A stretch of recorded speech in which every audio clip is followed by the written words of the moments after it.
I'm sure this happened to everybody before. When you're about to finish and you're putting that Tamiya polishing compound to polish it, make it shiny all nice and neat and things like that. And all of a sudden you just realize that a chunk of paint came right off. And you're just like, okay, what am I going to do? You start panicking. And today I'm going to show you the way to repair this part. Also, something like this. This big chunk came right off. And I'm going to show you to do this, repair this as well. You can actually adopt this method onto the, one of those accidental cement droppings on as well. With the cement part, I'll briefly go through it right now. With the cement, if you accidentally drop like a drop of cement onto your paint job, one thing to remember: the first thing is to let it dry first, and then use sandpaper to sand it down. And then after you sand it down, you probably end up something like this, just like a bald spot on your paint job. And right now, after I'm gonna show you how to replace this paint job over here. It's actually quite easy. I don't know if you guys would agree with me, but I'll show you then. Well, I'll let you decide, okay? And this part here, it's actually quite easy. I'll show you how to do this right now. First thing you need is the original paint that the paint that you were using with this part over here, the purple part. So the paint that I used before is the Tamiya TS57 Blue Violet. So I'll just spray a little bit onto the shell over here. Well, this cap here actually, and just dip some. It's not as hard as you think. Don't panic when you see something like this happen. Wash out the compound first, and just relax, and I'll show you how to repair this, okay? Here we go. Let's get this into focus right now. Bingo.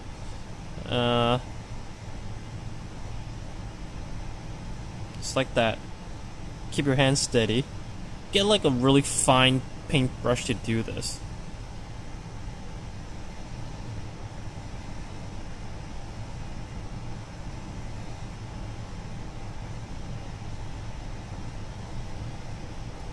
And I'll do this as well.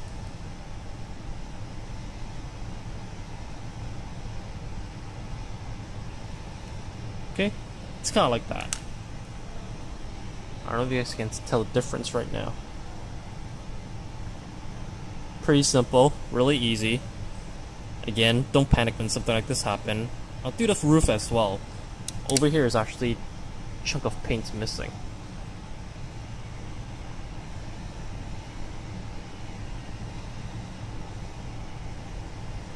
When it's something like this big, don't repair it. Don't use paint to paint over it. You might have like paint marks all over it.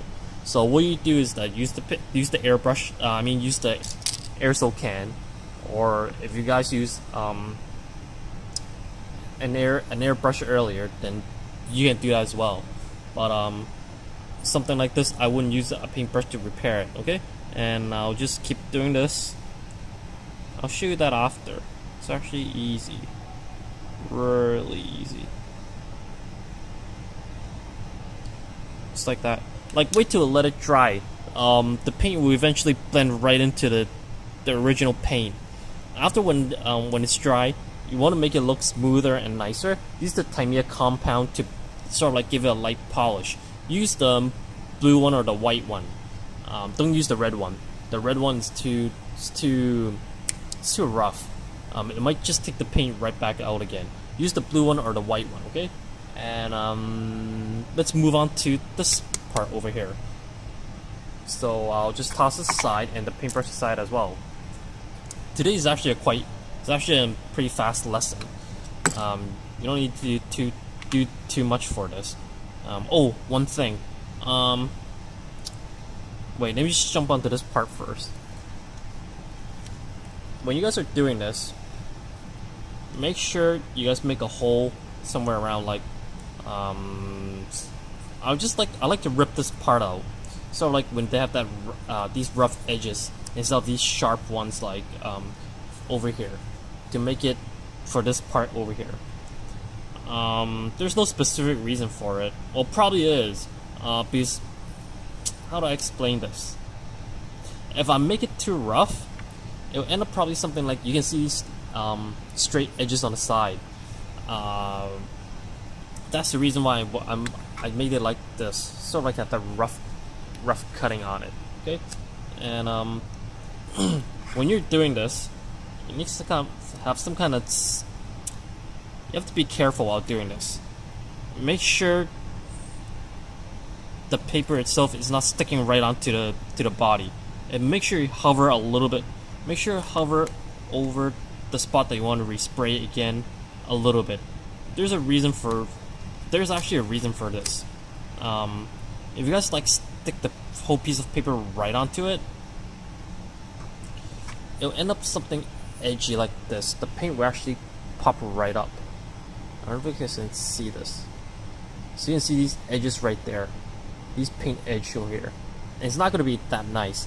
The way I'm going to do this is sort of like I've used the vapor to, the paint slowly vapor right onto it. I don't know if that's the right word to use it, but that's how I would do it. Okay, let's do this. I don't know if you guys will agree with me, but I've been doing this for a while and it works completely fine for me. And okay, something like this. Yeah, close enough. One thing I would recommend you guys to do before you do this part is put the can of paint into boil water for like a minute or two before you do this. That way you can add pressure onto the can. Actually makes the can more powerful. The particles will be moving a lot, and when you spray it out, it actually sticks on. It's actually it's nicer. It makes it glossier because the particles will be moving. It's sort of like removing the engine oil from your car when it's still hot. It's runny. It's nice. It's not like when it's cool down. It's like nasty and thick. It's impossible to get it out. Same thing with the can of paint. Put it into hot water. The particles will be moving, and when you spray it out, they're like eager to get out, and and you can tell the difference before boiling it and after, before boiling it and after boiling it. Give that a try. Some guy taught me that when I was a kid, and apparently I've been doing it ever since for like 10 or 15 years. Okay, and but I don't have I don't have like a glass of water near me right now, so I'll just do it straight out like this. Okay, and here we go. Okay, make sure you guys wear a dust mask when you're doing this. I might screw this up because I have to do it under the camera. I don't have a good distance for this. Oh. Okay.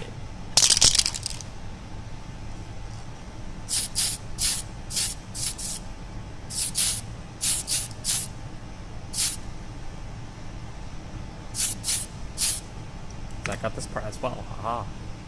See, something like this. Okay? It's not hard, it's actually quite easy.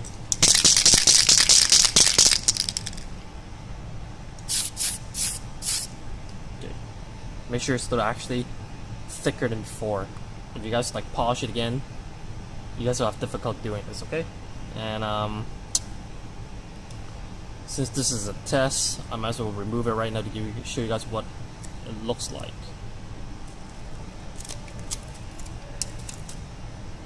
See? What do you think? I think it's fine, actually. Okay, I might I don't know if you guys can actually see this. The new paint, the replacement here is actually a little bit lighter. If you guys are doing this, well, make sure you spray a little bit thicker, okay?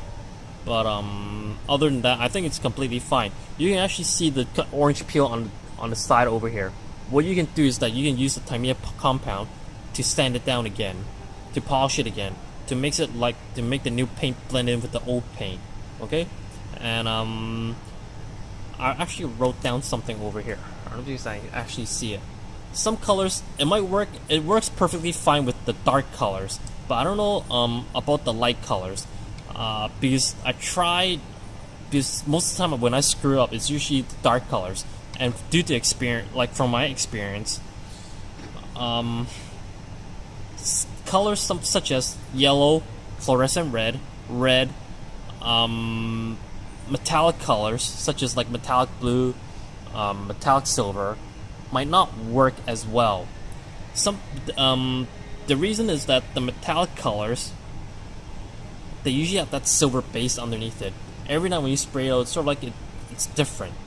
That's the reason why, like, that's one thing I'm afraid of. I never really tried it, but like from like when I think of it, this might happen. Same thing with red and fluorescent red. Red might have like a possibility of like different shade. I don't know why. It just happens. Fluorescent red is another pain in the butt as well. These fluorescent reds actually, the paint itself is actually clear, and it's pretty hard to adjust. I just screwed something up on fluorescent red the other day, and it took me, and I think I have to redo everything all over again. And same thing with yellow. Yellow is a pain in the butt, as well. And those are the 5 colors that you guys have to be aware of. Okay, and let's see what else to talk about. Pretty much that's it. So it's actually a fast lesson today. Nothing hard, very simple. You don't need like fancy schmancy equipment. All you need is like a piece of paper, these old school masking tape, and other than that, I think it's completely fine. Again, one more tip. Again, I'll just repeat this tip again. Before you guys do any paint job, dump the can into a glass of hot water to do it. The hot water probably, I would say, microwave it for like minute 30, minute 50, and be careful when you guys are doing this. It might have it might pop, and you might scare your family members. Okay, and that's one thing to remember. I'll repeat this myself. I'll repeat this again. When you guys are doing this, don't like make it a square and stick it right onto the body. You might have the edge of paint, that edge of paint on it, and it's not that nice. You want something like this. You don't want something like this. Okay, and you want it sort of like a vapor that just like vapor splash right onto it. You don't want it to be a little bit too hard like this. Okay, so pretty much that's all I have to say for today. I hope this helped you guys out, and other than that, I'll see you guys next week. Okay, bye.